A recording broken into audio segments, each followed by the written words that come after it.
Hey everybody, how's it going? Dale here. Today I got this HP 17.3 inch laptop. I'm just going to do a standard SSD upgrade on it. I'm going to show you how to open it up, get the hard drive out, the original mechanical hard drive. I'm going to take it out, I'm going to clone it onto a new SSD, 2.5 inch SATA SSD. I'm going to put it in a Crucial, 250 gig MX500. Good drives, I use them all the time. The customer didn't want to spend a whole lot of money on SSDs. I believe there's an M.2 slot in here for PCI Express NVMe SSD, but this was a little lesser expensive for him.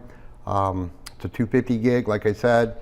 He doesn't have very much on it. He doesn't use it a whole lot, but he just wants it faster. It is very sluggish. It takes a long time to boot up, and you got to wait and wait and wait before you can start using it.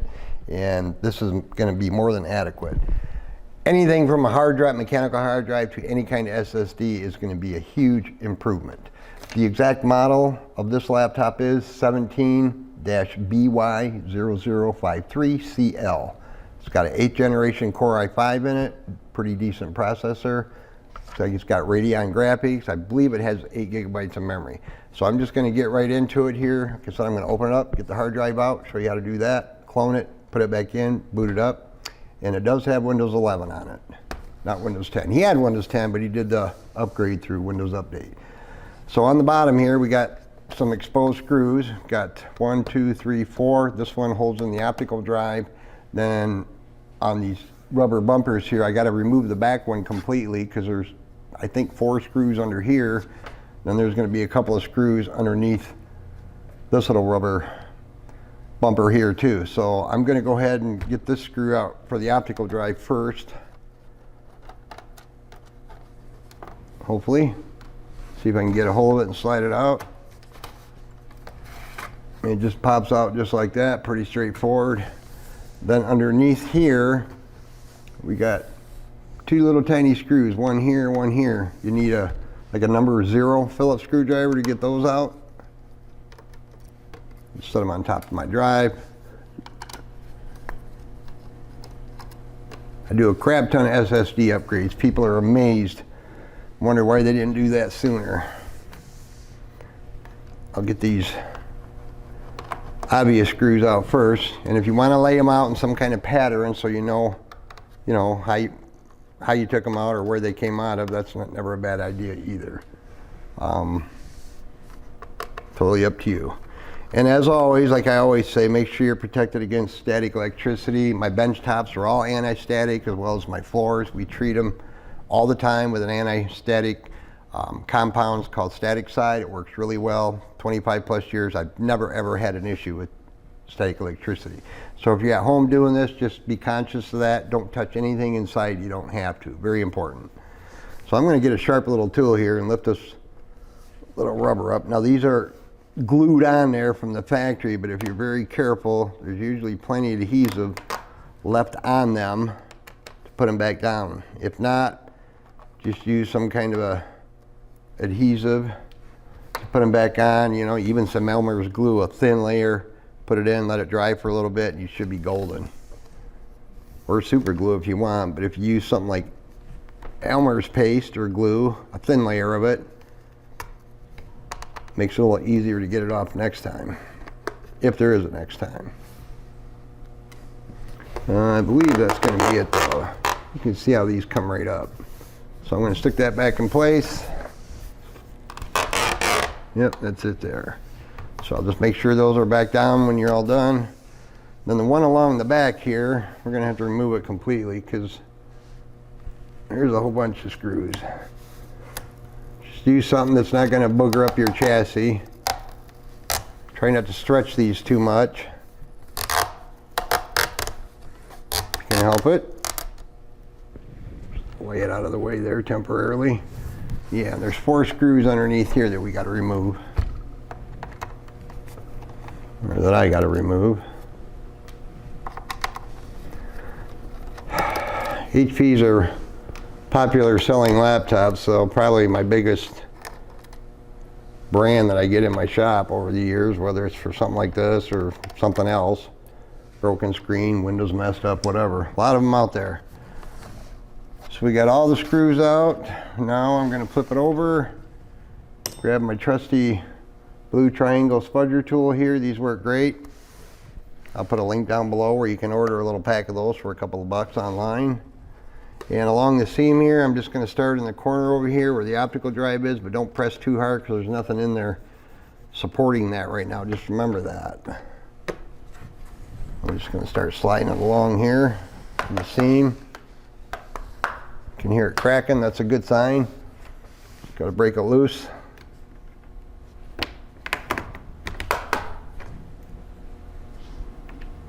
These can be a little stubborn sometimes, but be patient. You're dealing with it. It's like you get it. Make sure we're all nice and loose in there. All right, so now I'm going to carefully close my lid, turn it back over, and sometimes I got to use this little tool here, my little nylon spudger, to start popping it free. Don't just be yanking it off. That's never a good idea. Got to kind of nurse it along here, along the back, over here by the optical drive. Oh, there goes an extra piece we don't need. But you can see it's not giving quite yet, so see if I can get my tool in the back here. Once you get it, oh, there you go. Once you get it started, it should gently. You don't want to bend it because you don't want to break these where the screws goes. These little scutcheons or whatever you want to call them here. You break those off, then you have nothing to put a screw into to secure it back down. So just keep that in mind when you're taking it apart. All right. So you can see over here there is an M.2 slot. And there is a mounting screw in there. I gave him the option of that, but he just wanted to go with the 2.5-inch SATA SSD, which is going to work really, really well. For day-to-day use, honestly, you wouldn't even really see a difference in the speed, unless you're just doing massive files, moving, reading, writing. But yes, he does have. Actually, he might have 16 gigs of RAM in here. He's got an 8 gig here, and I'm assuming that's probably an 8 gig. But anyway, don't touch anything you don't have to. If you're not comfortable leaving the battery connected, you can remove it. There's a screw here, here, here, and here. And then you can slide the battery right out. I'm not going to take the battery out because I just done a million of these. If you're really careful, the hard drive is right over here, as you can see. And this is basically just a friction fit in here. We're going to lift it up. Got to get it started here. Actually, I should lift up from this side. Just like that. And you can see it's connected back here to the motherboard, so I'm just going to get it out of here. Disconnect my SATA cable carefully. See, it comes right out. There's no screws holding it in there, just this rubber caddy here, so to speak. No screws. Just going to pop it loose. Lay that back in there. So I'm going to go clone this hard drive onto a new SSD, and I'll be back momentarily. All right, guys, I'm back. Clone went just fine. It took about, somewhere between 8 and 10 minutes. I have the ability to clone drives over on our cloning station there. We can do them pretty fast. Most of them we do outside the Windows environment, so it goes considerably faster.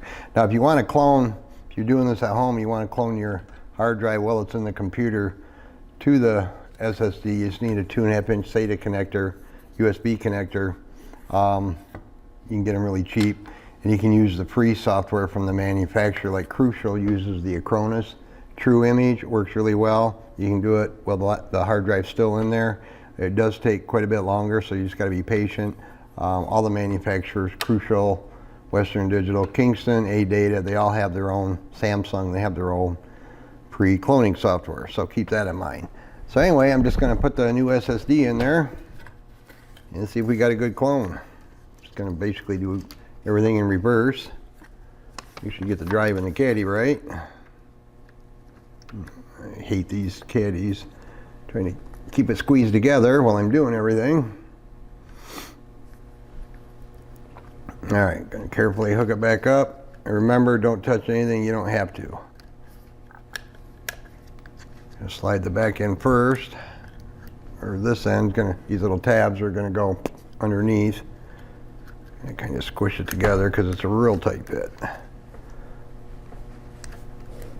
And just gently work it into place here. Make sure nothing came discombobulated. Looks good. I'm going to put the cover, the bottom back on. If you remove the battery, don't forget to put your battery back in. I blew it out too, get the dust out of the fan, so we clean it up good. But I'm not going to completely button it up until I know I got a good clone, just in case.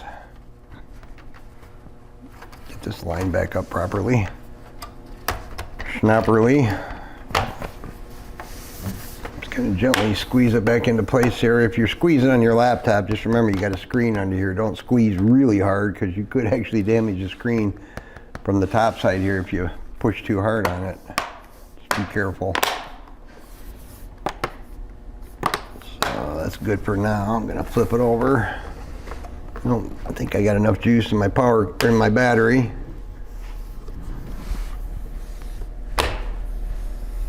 Everything looks pretty good there. But once I know I got a good clone, of course, I'll put all the screws back in at my little rubber feet on the bottom. So let me turn it on and see what happens. Now, typically these will do like a scanning of the disk of drive C, which is totally normal after the type of clones that we do over there. If it doesn't do it right away, I just do a hard shutdown, turn it back on, kind of force it to do it. But we'll see here. Everyone's just a little different, a little finicky. So this right here, to skip disk checking, press any key. I'm not going to press any key because otherwise it'll just keep doing this every time you turn it on. So we're going to let it go through all this. It will take a little bit of time, not too much. Hopefully. And then once I get back into Windows 11, I'm just going to tune it all up, clean it all up, make sure everything's good, no malware on it. That actually went pretty quick, boom.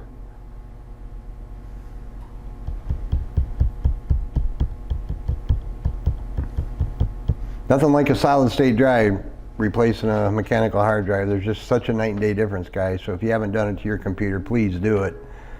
They're very affordable these days. So we got a good clone. Anyway, I got a lot of videos on my channel for doing clones. Like I said earlier, if you're doing it inside the, with the hard drive still inside the computer, you can get a dongle and hook up your hard drive that way.